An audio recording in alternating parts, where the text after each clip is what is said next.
Då vill jag först visa er en liten förvideo. Hur jag har gått tillväga då. För jag löd i aluminium. Nästan svetsar då.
Ska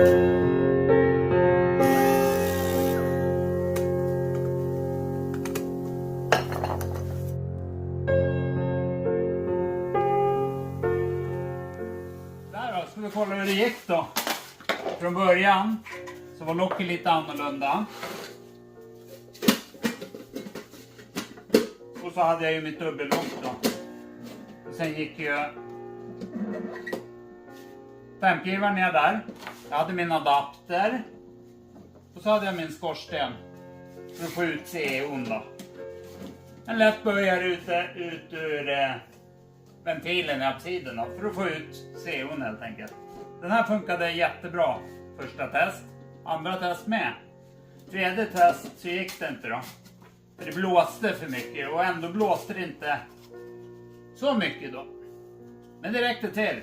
Det vart mottryck här, köket kvävdes och dog då. Så den här lösningen kommer jag hoppa då. Det är därför man inte ser någon vinterkök som har skorsten kanske. Då ryker ju den med då. Ja, då stod jag så här och körde på. Och tyckte att det funkar riktigt bra då. Men jag märkte det också att det här locket störde mer än vad det gav något. Jag fick en liten känsla av att man kvävde också köket lite då. Det får ju mera genomströmning så här då. Så det har varit så här. Passar jag på att göra om locket lite då. Jag har ju svetsat dit eller lödigt dit och en liten upphöjning som är vinklad dit då. Och det är den anledningen att jag lättare ska se temperaturen från sovsäcken när jag ligger och myser där. Men på grund av det här också så har jag ju testat CEOn i tältet väldigt mycket varje gång jag har smält snö då. Och det har visat sig att det är ett icke-problem så länge jag har bra ventilation då. Ventilen här, absiden öppen, alltid. Och så kommer det ju in luft via dörren också, under dörren då.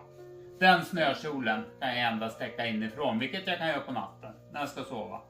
Så det är så här det vart. Så det vart lite annorlunda.